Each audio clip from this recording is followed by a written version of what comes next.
Hey, y'all. Welcome to the Spark Faith Podcast. I am Dr. Chris Sargent, and I am wearing my heart on my sleeve today.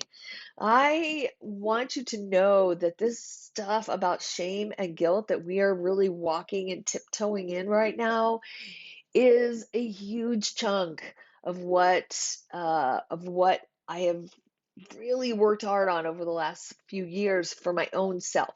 So this is coming from a place that's a little touchy on for me, and I know it's a sensitive spot for you too. So anyway, let's dive in. Today we're going to talk about the difference between guilt, taking too much responsibility. We're going to talk about shame and how those all feed into each other. So the first thing I want to talk about is the difference between guilt and shame. Guilt is I did something bad. I crashed my mom's car and I feel terrible about it. I broke my dad's favorite golf trophy and I feel bad.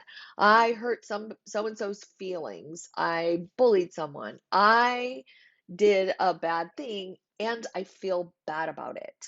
That's guilt, okay? That's guilt. Um those are normal things to have happen. Life, like things happen, we do things, we're human, we are flawed. We do bad things, we do things like that. And then we have remorse. We feel bad about it. And then the next thing that your parents taught you was to go and say sorry, to have remorse and ask for forgiveness. Right? And those are the things, and to make any kind of restitution that we can make, right? Like, I'll pay for the car, I'll pay for the trophy, whatever. Uh, those are normal.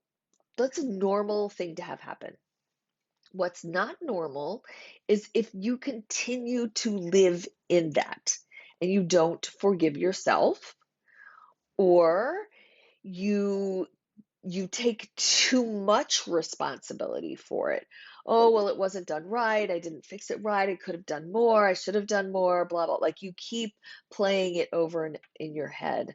And then you're taking way too much responsibility for how they feel, or for what their response was if they got mad or whatever. You're responsible for that. Not really. Shame takes it one step further and says, I am a bad person.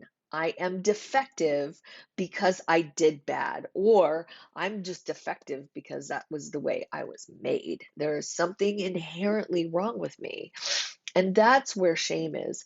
And again, when all of this gets tangled up together, right?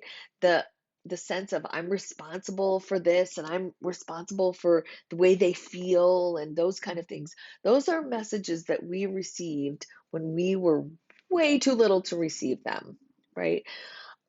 Things like you're responsible, it's your fault for so and so's addiction, or it's your fault that I feel this way, or it's your fault that blah, blah, blah. Those kind of things are the things that create a lot of shame and this sense of responsibility for everything and people pleasing, right? And I'm here to help you move past that for one reason, that a lot of this core shame and sense of over this hyper responsibility, like too much sense of responsibility, ends up making us feel so bad at our core that our self-esteem, our self-worth, our self-value is devalued, right? And then we end up, like I said, playing out in these crazy ways of people pleasing and trying to make everybody happy. And we put on this happy face and we do all these things, but on the inside, it's incongruent, right? Like you're not happy, you feel like you're a bad person or you feel defective, but you have this happy face on the outside. And so you like things don't match up. And when we do that, we don't feel authentic and we begin not feeling like ourselves. And then that leads to depression and anxiety. Depression in that you feel like there's no way out of it. Anxiety in that, oh my gosh, someone might find out, right?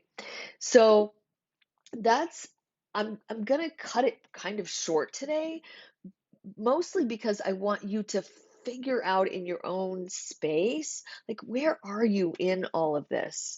Do you just have this sense that you're responsible for everything, or you just have a little bit of guilt about a couple of things and mostly you feel good about yourself? Or are you deep in this shame cycle of self-sabotage, and you take responsibility for things that are not yours, or you're people pleasing? Like, what does all that end up to look like in your life? And I'd like for you can just journal about it a little bit, and start unwinding some of these feelings that are leading to these self-sabotaging behaviors. And if you're a Christian, this is the perfect place for prayer and to go to Jesus and to start writing a sticky note that you can pin to the cross, right?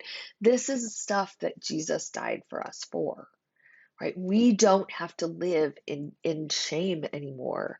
That can be we can shine the light on it. It's like the light under the bushel, right? We can when we bring that out into the light, it can't live anymore. And Brene Brown goes deep into this in a lot of her books, that once we start talking about it, whether it's to Jesus or a therapist or a friend, it can't live in us anymore, and it doesn't have to rule us.